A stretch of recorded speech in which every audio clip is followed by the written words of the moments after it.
Hi there, students. My name's Dr. Richard Allington. I'm happy and excited to be able to welcome you back to Eastern New Mexico University, and welcome you especially to History 321, which is the history of Greece and Rome in the ancient world. I love teaching this course material. I love studying ancient Greece and Rome. I'm happy that you all will be joining me. We're going to study some fascinating topics, kind of the building blocks that formed the very earliest civilizations, how the values of these civilizations shaped Western civilization more broadly. We're going to look at military history, political history, artistic history, philosophical history, and see how these are all tied together and how these societies of ancient Greece and Rome contributed to these developments. So that should be enough to get you fired up and excited about the course if you're not already.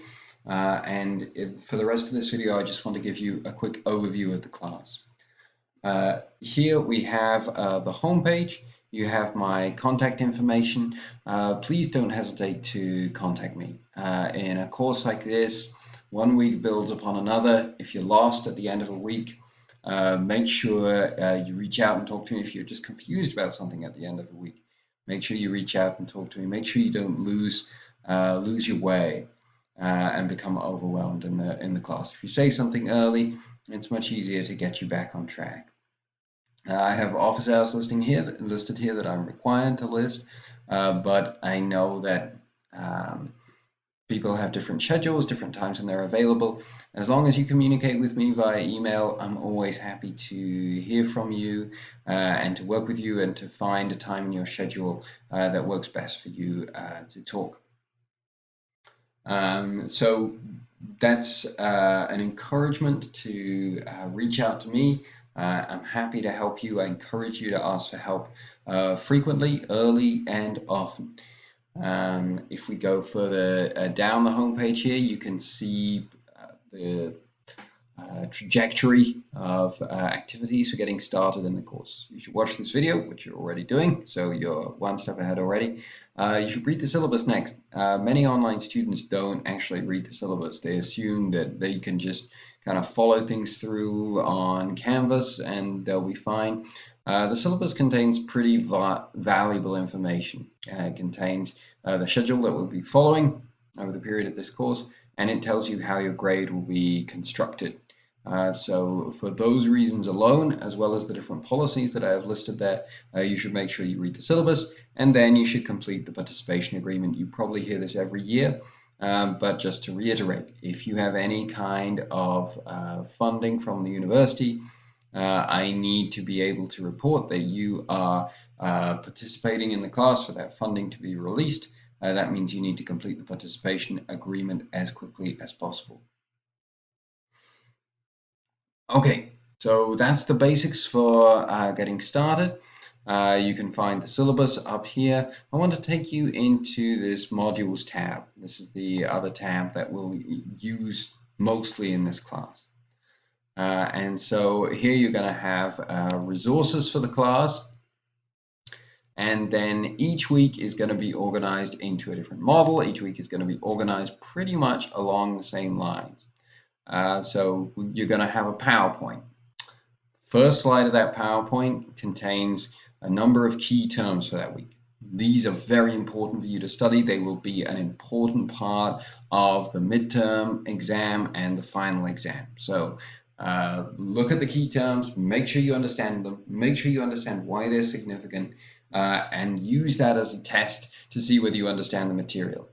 So that should be the type of thing that you're emailing me about at the end of the week saying, hey, I don't understand this key term. So at the end of each week, look back at the PowerPoint, look back at the key terms. Do you understand each one of them? Do you understand why they're significant? Can you write 3 or 4 sentences about why they're significant? If they're not, send me a list of the ones that you don't understand.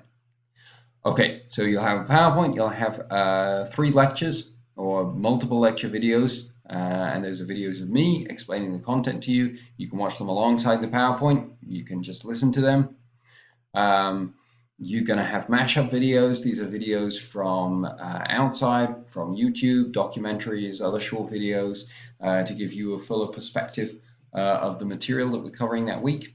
And then you'll have a discussion board and a journal. The journal entries are really pretty short. I'm really just looking for a reflection that takes the question seriously, that tries to answer the question. Doesn't have to be too long. The discussion boards are kind of the main workload of this class. There'll be one every week. You need to read some primary sources. You'll need to read them attentively and closely, and then make a post of about 150 to 200 words. And then you'll need to make 2 further comments on other students' posts. Now, a couple of nitty-gritty details here. Material for this class is always due at the end of each week, and each week ends at the end of the day on Saturday. Not Sunday, as I know some classes do, not the middle of the week, as I know other classes do, but the end of the day on Saturday. The reason for this is to give you at least part of your weekend back. The reason for this is so that you can set up to do some of the material early in the week and some of the material late in the week. So what I strongly encourage students to do is to spend the early part of the week doing the work that's least difficult. So if you can't do a lot of work during the week, spend your Sunday, spend your Monday looking at the PowerPoint, reading the textbook, watching the videos. And then on Tuesday, work on the discussion board, work on the reading for the discussion board, work on the first post for the discussion board. That first post, if you want full credit, needs to be made by the end of the day on Thursday. A number of students remember that part, but then they forget to post any comments. So comments are also an important part of getting full credit for the discussion board. Comments have to be posted by the end of the day on Saturday, along with the journal entry.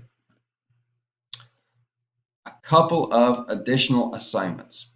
So 3 times during the course, you'll have to construct a PowerPoint on the different assignments.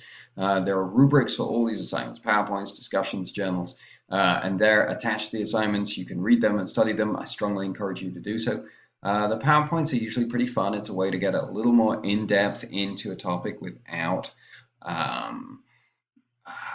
having to do a lot of writing.